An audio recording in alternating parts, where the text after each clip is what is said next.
Olá a todos, vamos para a nossa aula número 5 de Fundamentos da Medicina Baseada em Evidências. Vamos apresentar e discutir sobre o racional e o uso de algumas medidas de associação, vistas em ensaios clínicos, mas também estudos observacionais e análise de artigos que foram selecionados. Tem os slides também que vocês devem ver, da aula do professor Carlos Frederico, e que fez um resumo de principais achados de um dos artigos selecionados. Vamos enfocar essas três medidas de associação: Risk Ratio, Rate Ratio e Hazard Ratio, colocados aqui em inglês, porque é a forma como vocês vão ver nos artigos. Vou falar inicialmente da medida de frequência que é usada para gerar a medida de associação. Então, o que significa risco? Risco é sinônimo de incidência cumulativa, também aqui no Brasil denominado coeficiente de incidência. Significa o que? A proporção. Se é em proporção, ele vai variar de 0 a 1, ou em percentual, de 0 a 100, seria então a proporção de indivíduos que desenvolvem um evento de interesse ao longo de um determinado período de segmento. Período de segmento, quando se fala em risco, tem que se definir o período de segmento, a não ser que seja algo que esteja muito claro. Por exemplo, o período é o período de internamento, né? Ou é um surto, por exemplo, de uma infecção, então isso se refere àquele período curto do surto de infecção. Ela é determinada em estudos de ensaios clínicos, mas também em estudos de coorte. Então está aqui, o risco é o número de eventos sobre o total de indivíduos, né? E acompanhados por um período específico de tempo. Então, aqui exemplo. Se nós tivermos amostras de um estudo de coorte, 220 pacientes foram acompanhados por 2 anos e 22 desenvolveram o evento. Então, o risco em 2 anos vai ser 22 dividido por 22 mais 198. Então, o número de eventos ele está tanto no numerador quanto no denominador. Então, se fizermos essa divisão, encontramos aqui 0,1 multiplicado por 100%, 10%. O detalhe é que a gente tem que dizer 10% em 2 anos. Aqui é um exemplo de um surto de uma infecção. Então, está se olhando aqui uma associação, um indivíduo comeu ou não comeu um determinado sanduíche, e tivemos 226 indivíduos com essa história de ingestão do sanduíche e 73 não. Isso gerou um risco, 77,9% de infecção nos indivíduos que ingeriram o sanduíche e 37% nos indivíduos que não tinham história de ingestão de sanduíche. O tempo aqui é o tempo do surto de infecção.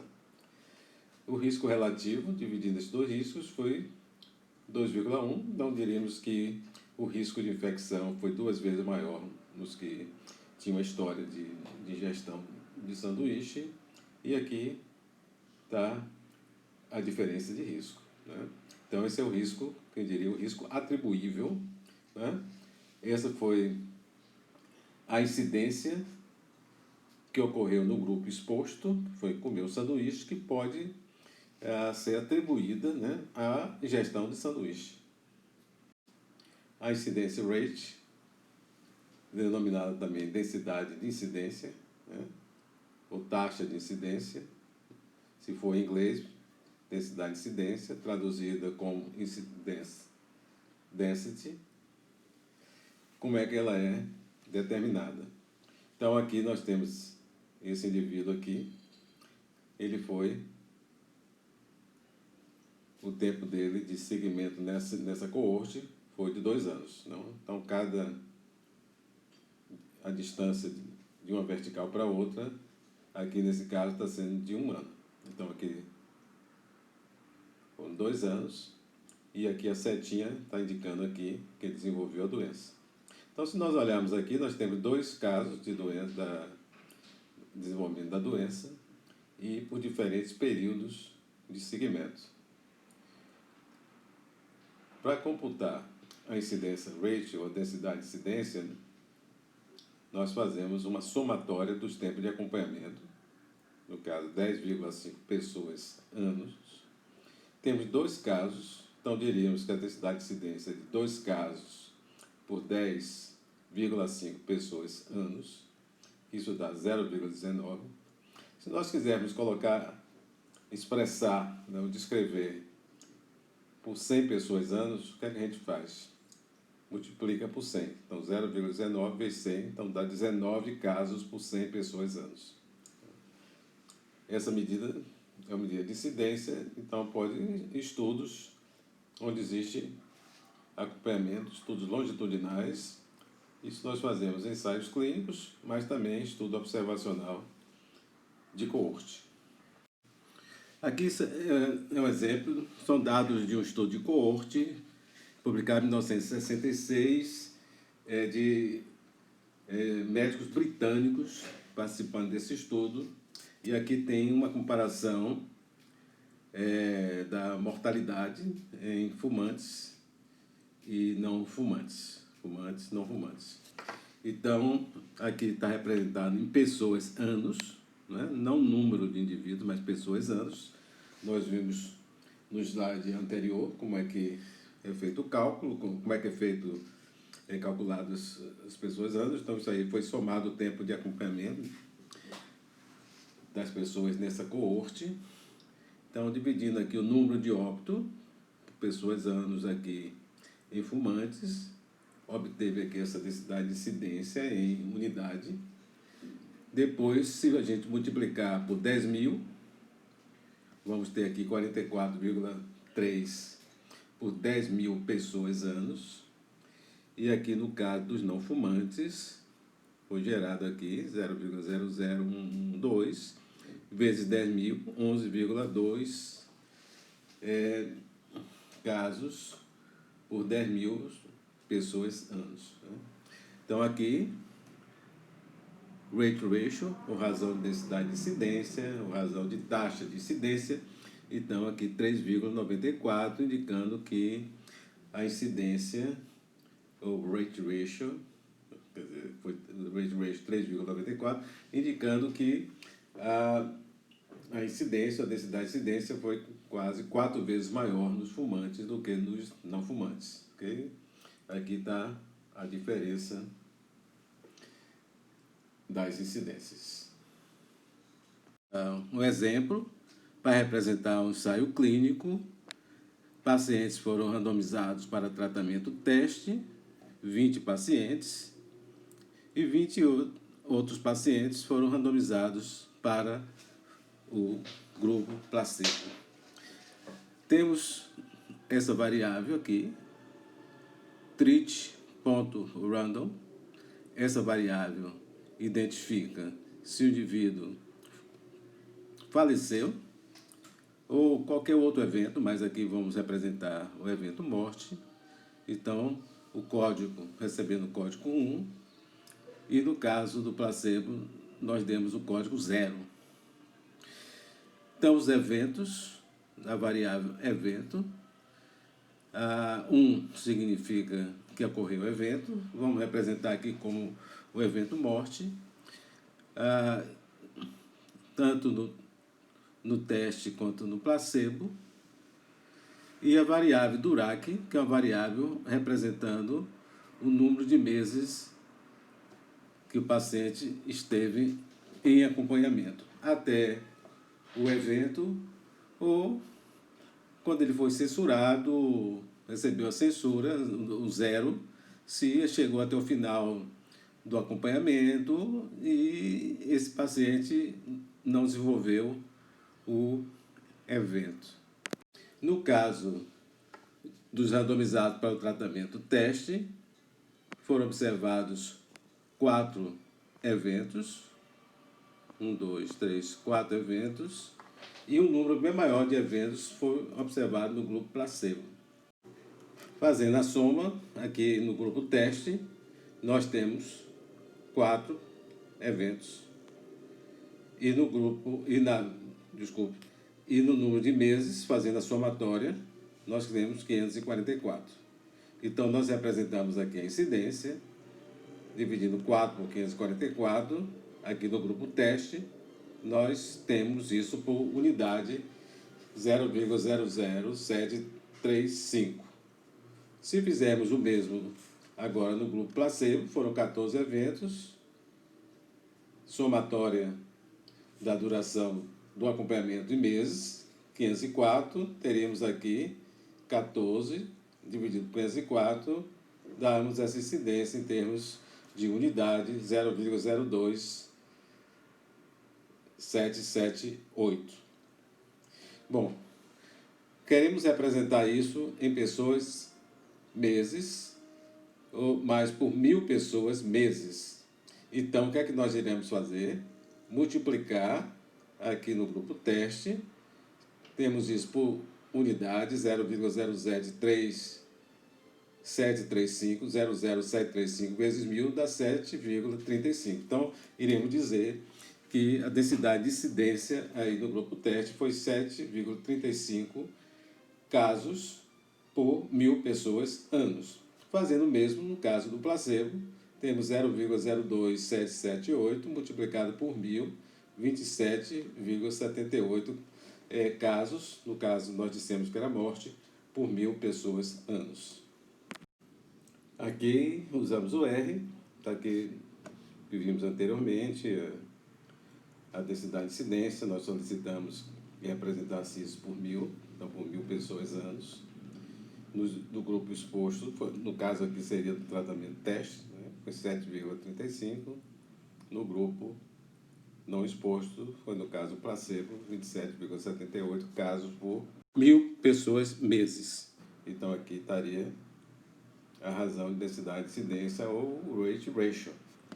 Foi igual a 0,26, com 95% de certeza, é algum valor que vai de 0,06 a 0,84. Aqui está a forma como nós iríamos escrever, né? Esperamos que esteja nos artigos, ou se nós estamos escrevendo os nossos próprios artigos, escreveríamos dessa forma.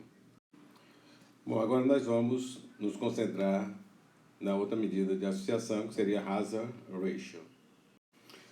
Mas antes vamos falar de técnica de análise de sobrevida, porque a determinação da hazard e posteriormente da hazard ratio guarda correlação com as técnicas de análise de sobrevida. Então aqui seria a maneira como até se organizaria, digamos, uma tabela, um banco de dados para fazer a análise de sobrevida.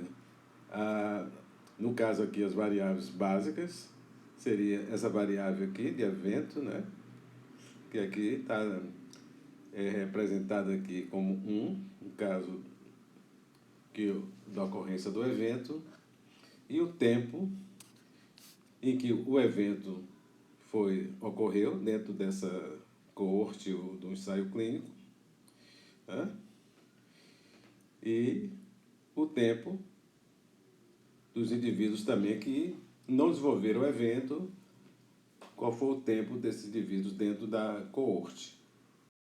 O método que nós estamos usando aqui para análise de sobrevida é o método de Kaplan-Meier. Então, repare que no Kaplan-Meier, o tempo que vai ser usado para determinar a sobrevida cumulativa é o tempo considerado onde ocorre um evento. Então, aqui, essa tabela está organizada aqui pelo tempo de acompanhamento em anos. Então, aqui, o primeiro caso foi esse aqui, o número 11, 2,4 anos ocorre. Então, repare só. Então, aqui leva em consideração o número de indivíduos que está sob o risco, ainda está sob risco do evento. Então, o total aqui de indivíduos, 15. Né? São 15 indivíduos nesse estudo de segmento. Então, já tivemos 3 indivíduos, né? No momento que tivemos o primeiro caso, 3 indivíduos já tinham terminado o seu tempo na coorte, né?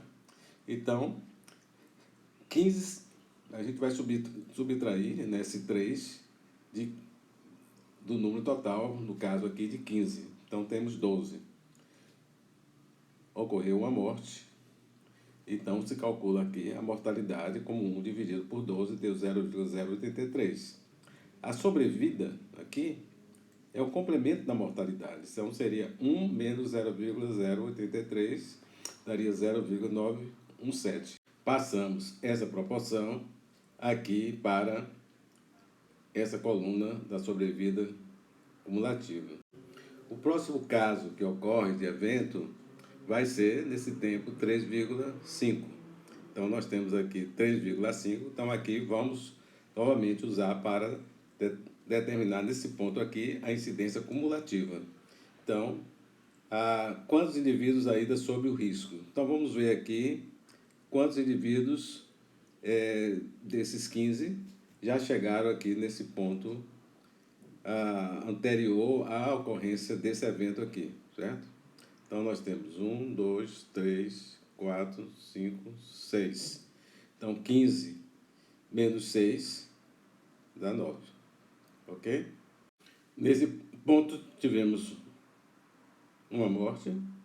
Então, 1 dividido por 9, 0,111, seria a mortalidade, sobrevida ao complemento. E agora, como é que nós vamos determinar isso, a sobrevida cumulativa?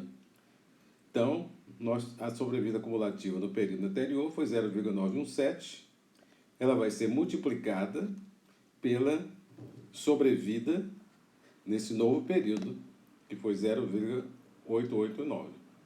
Multiplicando 0,889 por 0,917, nós temos 0,815. Então, a sobrevida cumulativa nesse ponto aqui, de 3,5 anos, foi 81,5%. Então, esse tipo de cálculo vai ser repetido a cada ponto. No 4,3 anos, no 4,4, e a sobrevida cumulativa sempre calculada como a sobrevida cumulativa no período anterior com a sobrevida no tempo considerado, né? E então vai se obter 0,652, vai se obter no final 0,489 ou 48,9%. Então, se perguntar qual foi a sobrevida cumulativa no ponto de 4,3 anos, vamos pegar aqui, né? 65,2, né? Esse número aqui, 48,9, então um número muito próximo a 50%. Se perguntarmos qual foi a mediana do tempo de sobrevida, aproximadamente 4,4 anos. Né? Ok? Aqui está a sobrevida representada graficamente. Usamos aqui esse script aqui do R. Né? Então, aquilo que foi mostrado em tabela, né? Fica mais interessante, mais fácil visualizarmos isso graficamente. Né? Aqui o próprio R, nós pedimos aqui, deixa eu ver aqui, né? Fazer uma linha da sobrevida, ou da mediana do tempo de sobrevida, e foi aproximadamente isso aqui, né? 4,4 anos. Se perguntarmos aqui o número de anos que corresponde a aproximadamente a 80% de sobrevida, vamos ver aqui se a gente traçaria uma linha, tipo aqui, seria aqui, grosseiramente 3,5 anos. Nós pegamos aqueles dados que nós usamos anteriormente para calcular a densidade de incidência e quiséssemos comparar as curvas de sobrevida desses dois grupos aqui, do tratamento teste ou do placebo, é possível, sim. Daqui, então, a gente está vendo, aqui estaria a superior, né, do tratamento teste, mostrando que tem uma sobrevida superior à sobrevida do placebo. Né? Você está vendo aqui que o tratamento teste não alcançou nem essa mediana aqui de 50% sobrevida, né? Isso aconteceu no tratamento placebo, né, que tem uma sobrevida menor, né? Sempre no tratamento teste, a sobrevida está sempre superior, né, a 50%. Essa análise de sobrevida coloco feita graficamente do estudo, né, que foi aquele estudo que comparou a espironolactona com placebo. Então, você está vendo que a sobrevida é superior no grupo de espironolactona. Aqui abaixo está representado o número de indivíduos que está sob risco do evento em cada ponto do acompanhamento aqui do ensaio clínico, né? Esse número vai reduzindo ao longo do tempo, não só porque indivíduos falecem, né, e o tempo de acompanhamento, muitos indivíduos não chegam ao ponto máximo de acompanhamento.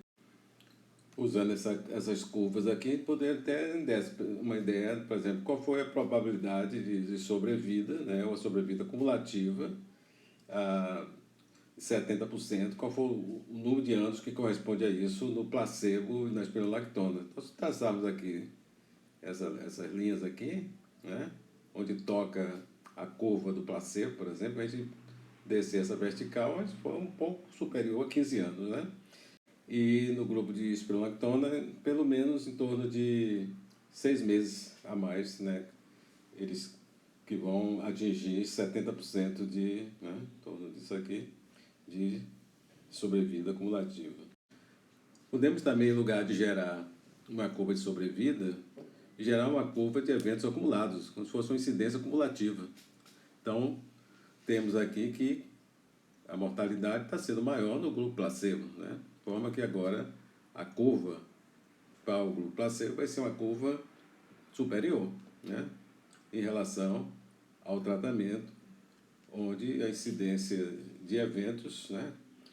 Então, em vez de estarmos olhando sobrevida, nós estamos olhando a incidência do evento aqui, que seria, no caso, o evento aqui é morte, né? Comparando a mortalidade. Okay? E a hazard ratio? A gente viu nessa técnica de análise sobrevida, a gente leva em consideração o tempo que ocorre o evento, somente na técnica de Kaplan-Meier. A hazard ratio ela é definida com uma medida teórica, então você não vai ter tipo a hazard, nós tínhamos a densidade de incidência, você precisa ser tantos casos por 1.000 pessoas anos. A hazard ela é determinada usando o modelo matemático, que é o que vai interessar aqui, não é basicamente o cálculo para ser representado no artigo, dizer a hazard foi de tanto. Não, o que nós vamos, quando nós estamos usando modelos que calculam hazard, o nosso interesse é a hazard ratio, né, que vai ser determinada no modelo matemático, né. Então, como aqui eu coloquei aqui graficamente para ajudar o entendimento, né, estima a probabilidade que o indivíduo, seu evento, né, um tempo de segmento T, né, irá desenvolver o evento em uma pequena fração de tempo. Então, repare a questão de tempo, quando ele se aproxima de zero. Portanto, seria instantâneo. O modelo usado é um modelo chamado modelo de Cox Proportional Hazard Regression Model. Okay? Então, quando vocês verem no artigo Cox Proportional Hazard Regression Model, normalmente é usado para o interesse, é uma hazard ratio ajustada para várias variáveis, né? Então, essa é a importância desse modelo de risco, do Cox Proportional Hazard Regression Model, né? Então, ele é usado para um estudo de segmento, tipo um ensaio clínico ou estudo de coorte, em que você tem uma variável de eventos, né? Tipo indivíduo exposto, indivíduo não exposto, indivíduo tratamento A versus tratamento B, ou tratamento versus placebo, né? E você tem uma variável, variável de tempo, né? Então, Cox Proportional Hazard Model e a Hazard Ratio é uma razão entre as duas hazards.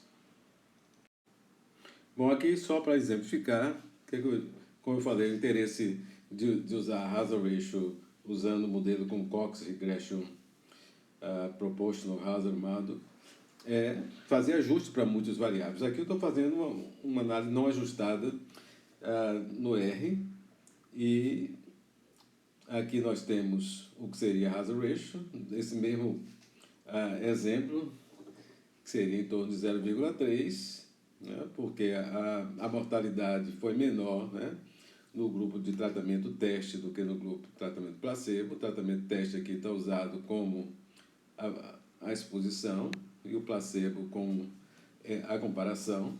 Então, a hazard ratio seria 0,3 aproximadamente, com 95% de certeza em algum valor, aproximadamente 0,1 a 0,9. Ok, então vamos pegar agora aquela questão clínica que vocês elaboraram na tarefa, e a questão é: em pacientes com síndrome de Lynch, será que o uso de aspirina reduz o risco de câncer coloretal? Bom, vocês fizeram uma pesquisa usando PubMed, né? Eu dei feedback da cada pesquisa que vocês fizeram, vi que vocês estão entendendo a importância de fazer a pesquisa seguindo o PPR e escolhendo termos para representar o problema, para representar o preditor, para representar o resultado, de forma que vocês estão no caminho. Então, vocês identificaram artigos que poderiam responder melhor essa questão, né? De modo geral, esse primeiro aqui que está colocado foi o artigo escolhido, né? Praticamente vários de vocês, e eu também concordo, né, com esse estudo aqui publicado aqui recentemente, né, na Lancet, e que comparou aspirina com placebo no acompanhamento de 10 anos desse paciente com síndrome de Lynch, né, tendo como evento o câncer de colo. Né, câncer de colo. Tem uns estudos anteriores, umas publicações anteriores também desse mesmo ensaio clínico, né, que está aqui do CAPS-2 Investigators. Bom, aqui está a descrição de métodos desse ensaio clínico. Eu anotei algumas coisas aqui interessantes. Primeiro, a análise é colocada como análise de intenção de tratamento, intention to treat analysis, foi feito. O que é que isso significa? Os pacientes são analisados nos grupos para os quais eles foram randomizados nesse método do intention to treat analysis. Essa forma é a forma que é mais, digamos, convencional e a mais recomendada em ensaios clínicos, porque você preserva a randomização, né? Preserva a randomização. Forma que, mesmo que os pacientes, por exemplo, alguns pacientes podem ser randomizados para o grupo de aspirina e não usar aspirina durante todo o tempo, né? Porque não aderem ao tratamento. Mas eles não são retirados do estudo na análise de intenção de tratar, né? Porque você preserva a randomização. Indivíduos que deixam de usar o medicamento não têm as mesmas características de indivíduos que estão usando o medicamento. Se você retira esses indivíduos, você vai arranhar a randomização. Além de ser ela interessante do ponto de vista de manter, né, você tem um grande estudo onde você tem uma distribuição similar de indivíduos com várias características, e manter isso é importante. Você também, dessa forma, você está fazendo com que o estudo ele se pareça com uma situação real, né? Porque o fato de você passar um medicamento, uma receita para um paciente, né, um medicamento pode ser até ter efeito, né? Mas depende que o indivíduo use o medicamento, né? Use o medicamento. Então, a análise por intenção de tratar está aqui. E outra análise foi feita uma análise de protocolo, né? Protocolo, análise de protocolo. Eles levaram em consideração, nessa análise, usar dados apenas os indivíduos que usaram o medicamento por 2 anos, pelo menos 2 anos. Ok. O que é que essa análise de protocolo pode fugir das características distribuídas, são similares dos indivíduos, dado pela randomização? Porque os indivíduos que permanecem por 2 anos, eles podem ser diferentes dos indivíduos que usaram menos de 2 anos, né? Em várias características, né? De forma que nem tem que analisar isso do ponto de vista crítico, né? Até porque parece que o artigo não deu muita informação a esse respeito de como é que ficaram essa distribuição dos indivíduos na análise de protocolo. Bom, esse é um ponto que o leitor deve considerar. Bom, foi um ensaio clínico randomizado, né? Então, está muito bem, né? Não está aqui escrito, mas foi um ensaio clínico também que foi duplo cego, né? De forma que isso é importante para que nem o paciente, nem quem avalia os eventos, sabe que grupo o doente está, se ele está no grupo do tratamento teste, aspirina ou placebo, né? E o conhecer qual é o grupo, isso possa influenciar no julgamento sobre o evento, ou buscar mais o evento, né, com mais exames num determinado grupo, né, ou algo que pode acontecer, saber, esse indivíduo não está usando aspirina, está no grupo placebo, é fazer co-intervenções, né, dar medicamentos que se atribua, que possa ser medicamentos que possa trazer benefício ao paciente. Seria, no caso, isso iria criar um viés. Esse foi um ensaio clínico que teve o mesmo ensaio clínico do CAPP2, mas aqui foi uma publicação de 2011, né? Teve a publicação de 2020, que foi a que nos mais interessou. Então, você tinha que, olha, hazard ratio, tá vendo aqui, vocês? Então, não é um risco relativo, hazard ratio 0,63. E se olharmos aqui o intervalo de confiança 95%, essa é a análise por intenção de tratar, né? Então, aqui você tem, olha, ela ultrapassa a hipótese nula, ela vai de 0,35, mas ela passa do valor 1, vai de 1,13, né? Você vê que é uma estimativa que carece de uma boa precisão dessa estimativa, né? Talvez se tivesse um tamanho amostral maior, né, esse risco relativo, poderia isso estar inferior a 1,13, né? Muito bem. E aqui está a análise por protocolo, né? Colocou esse grupo aqui como grupo de referência, por isso que aqui está colocado hazard ratio de 1, que os outros serão comparados com ele, né? Então, os indivíduos que estavam no grupo placebo e que foram acompanhados por tempo igual ou maior do que 2 anos, né? E aqui vamos pegar esse ponto aqui, que aqui também são os indivíduos acompanhados por tempo maior ou igual a 2 anos, e comparado com o grupo de referência, né? O grupo placebo.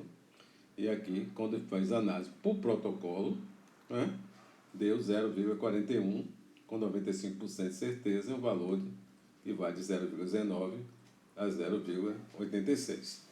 Ok. A nossa...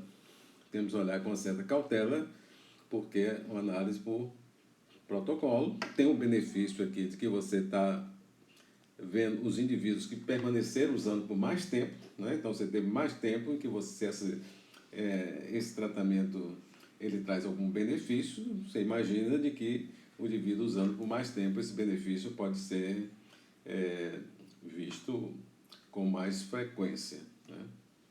Muito bem.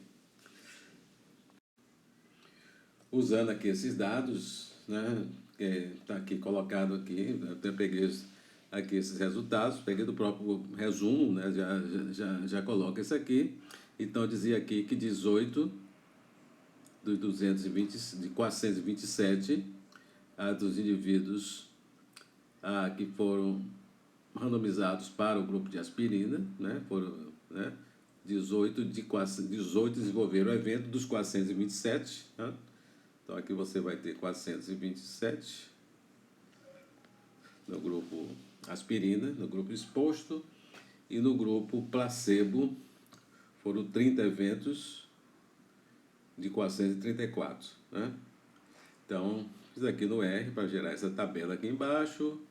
Foram 18 dos indivíduos de evento no grupo de 427 e foram 30 no grupo de 434. Não gerou essa tabela aqui, ok? Então, gerando essa tabela, o que é que nós podemos fazer?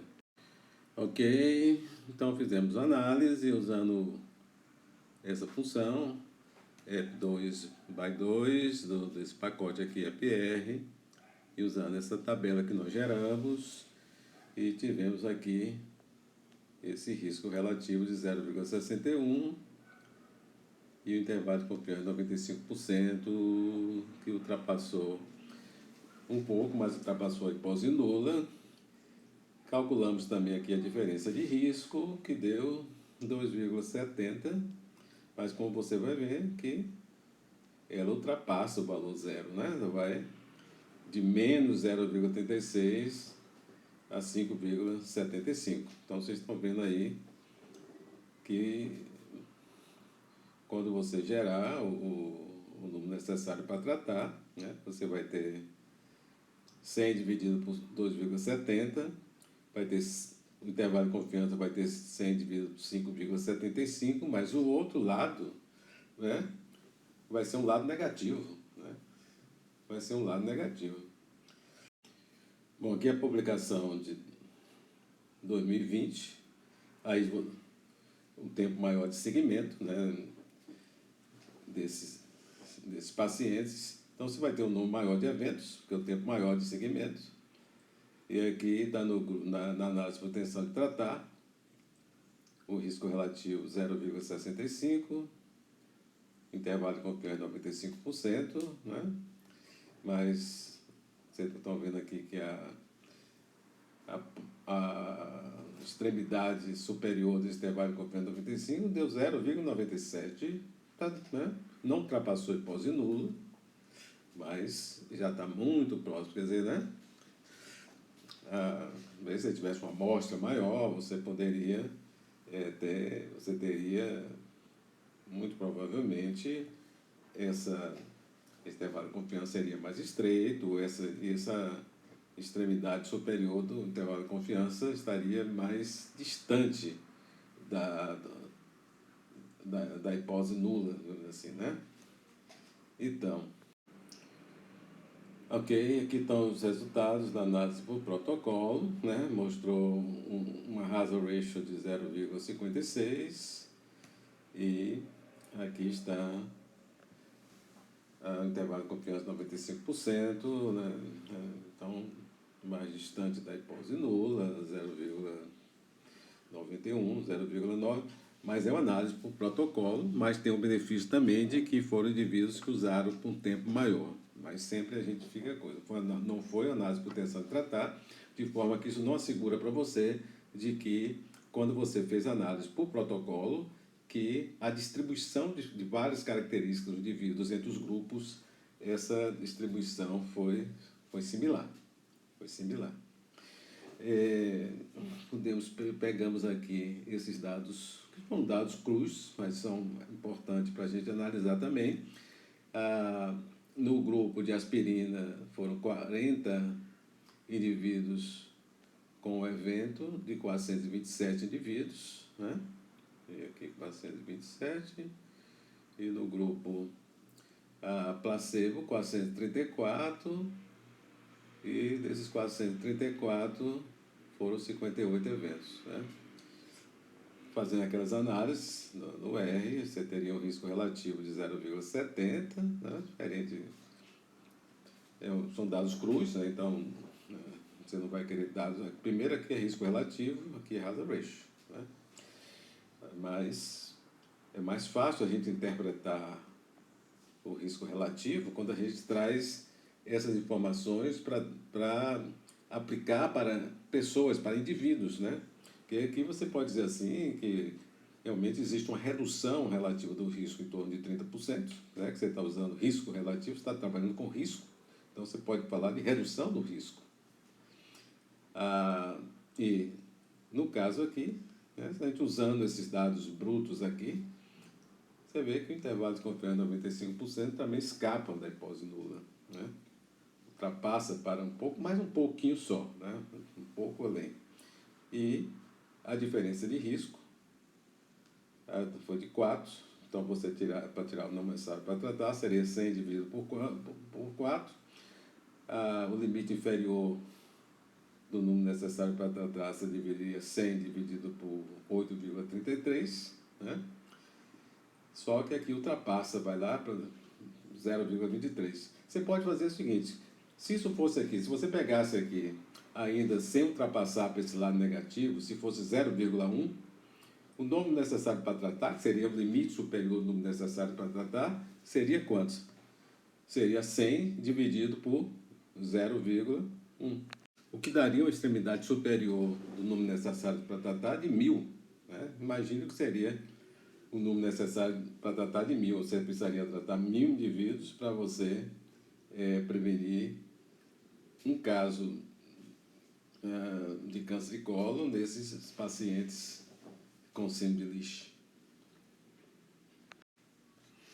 Bom, aqui são os cálculos que nós fizemos anteriormente, só que aqui para mostrar aqui para vocês, calculou aqui com essa organização aqui da tabela, né, calculamos os riscos relativos, vê que lá no R, quando a gente faz a diferença de risco, né, como ele faz, compara a diferença de risco do grupo exposto com não exposto, aí você tem aqui negativo, né? Sai aqui negativo, seria menos 4. Um detalhe apenas, fiz aqui uma inversão da tabela, né? Uma inversão das linhas, né? De forma que aí vai ser usar o grupo exposto menos o grupo não exposto, né? Invertendo, quer dizer, o grupo exposto agora vai ser o placebo, vamos imaginar aqui, né? Mas é só um detalhe, só vou mostrar para vocês, caso vocês queiram aprender a fazer a inversão das linhas, né? Então aí estaria a forma.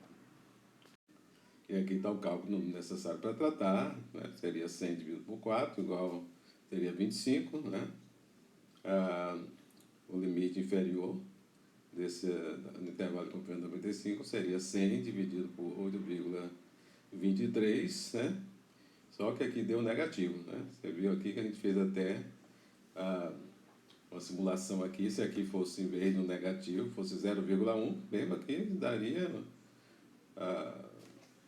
o número necessário para tratar de 1000, quer dizer, um número necessário muito grande, né? Então, fica difícil você realmente determinar qual seria o limite superior do intervalo de confiança de 95%, quando o intervalo de confiança de 95% da diferença de risco começa com um número negativo. Ok? Então, vamos voltar àquele artigo do estudo da espironolactona, né? Comparou espironolactona com placebo, né? Indivíduos com insuficiência cardíaca, com redução da fração de ejeção do ventrículo esquerdo. Esse ensaio clínico foi duplo cego, né? Já comentamos a importância de ser duplo cego, quando né? Seria reduzir viés de observação.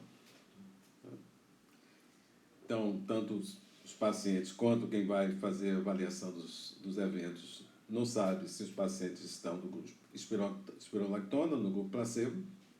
Esse estudo tem um aspecto, um estudo mostrou os resultados, foram resultados chamando a atenção que essa intervenção é uma intervenção efetiva em termos de redução do risco de morte, de mortalidade. Esse foi um estudo truncado, né? Por que a gente está chamando a atenção desse ponto?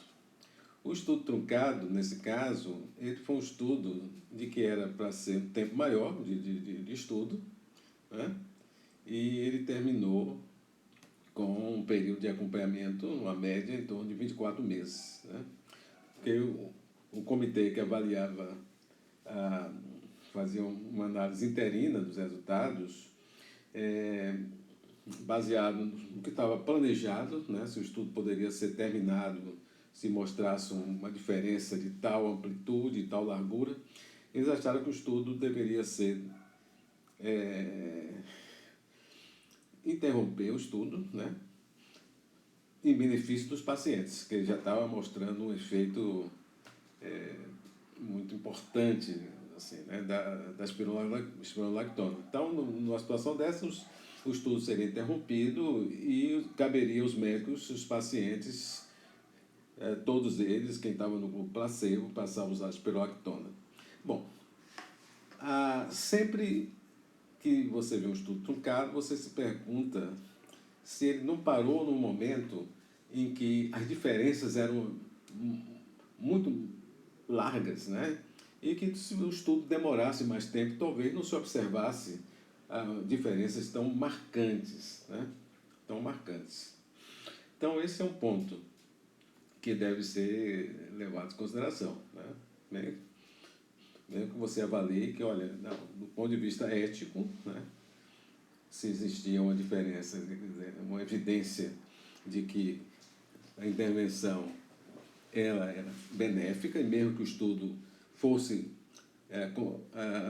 levado até o tempo em que foi planejado, a probabilidade seria muito pequena de que no final não mostrasse nenhuma diferença entre os grupos.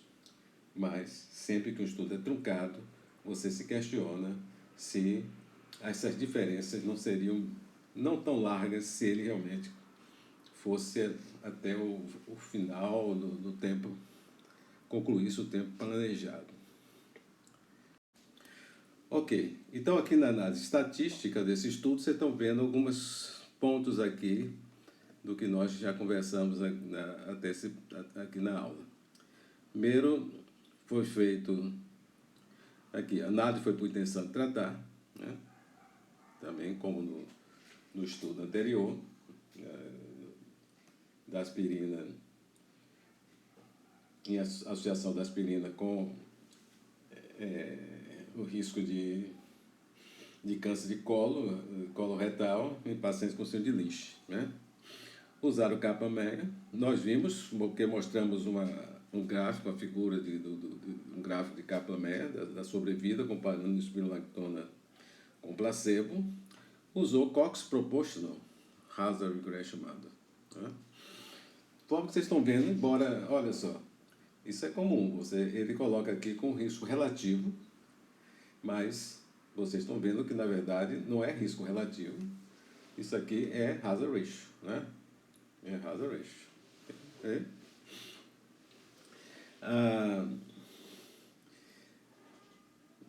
Essa foi uma tabela, uma figura que eu solicitei para vocês usarem esses dados e calcular, usando esses dados com determinasse o risco, né, do evento, no caso morte por qualquer causa, e tirasse aí as medidas, que seriam medidas brutas, mas medidas usando esses dados também, né?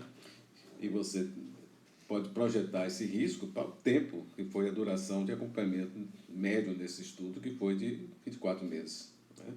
Então, teve no grupo espironolactona 284 eventos em 822 indivíduos, no grupo placebo 386 eventos, evento aqui morte, em 841 indivíduos. Okay? Essa seria a tabela, a organização da tabela. Foram 822 indivíduos no grupo espironolactona, 284 eventos, então 538 sem evento óbito, e no grupo placebo, 841 indivíduos, 386 óbitos, 455 que nesse período de acompanhamento não faleceram Então, está aqui, o risco relativo foi 0,75, né? Você tem que levar em consideração variação amostral. Então, fala com 95% de certeza, né? Esse risco relativo, né, é algum valor entre 0,67 e 0,85. Né? Você vê que não ultrapassa a hipótese nula, né? Fica uma certa distância, né, bem razoável da hipótese nula, 0,85, até chegar ao valor 1. Né? A redução relativa do risco. Né? Então, estamos falando em termos relativos, quanto reduz, né? Não é absoluto, porque absoluto seria essa diferença desses dois riscos. Né? Então, a 24,7%. Né? E seria 1 menos 0,75 multiplicado por 100%. Com 95% de certeza, é algum valor entre 15,2% e 33,2%. Se vocês têm aqui intervalo de confiança do risco relativo, você pode calcular essa redução relativa do risco. Né? Você tem aqui 1 menos 0,85 vezes 100%, deu 15,2. 1 menos 0,67 vezes 100%, 33,2%. A redução absoluta, então isso aqui seria pontos percentuais, essa subtração aqui dos dois, né?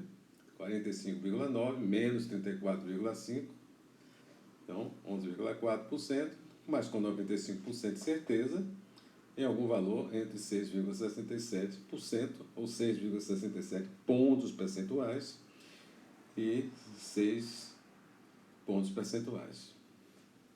O número necessário para tratar, um cálculo aqui aproximado, você tem aqui 9, né?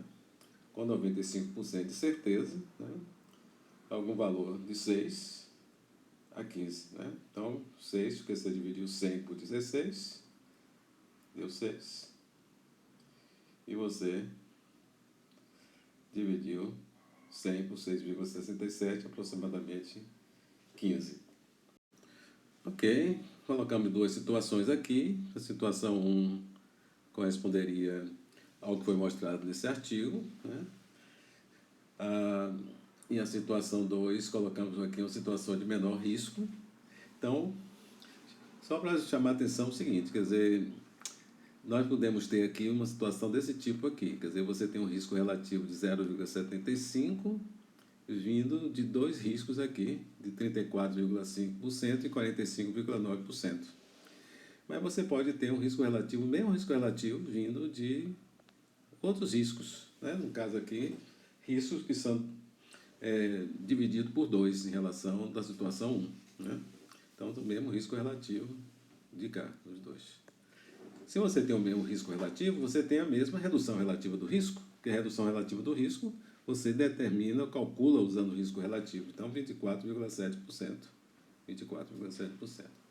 Mas, se você tem uma situação em que o risco no grupo, né, esses riscos são maiores, o que é que acontece? Você tem um número necessário para tratar menor, você tem uma redução relativa, uma redução absoluta do risco, que é maior.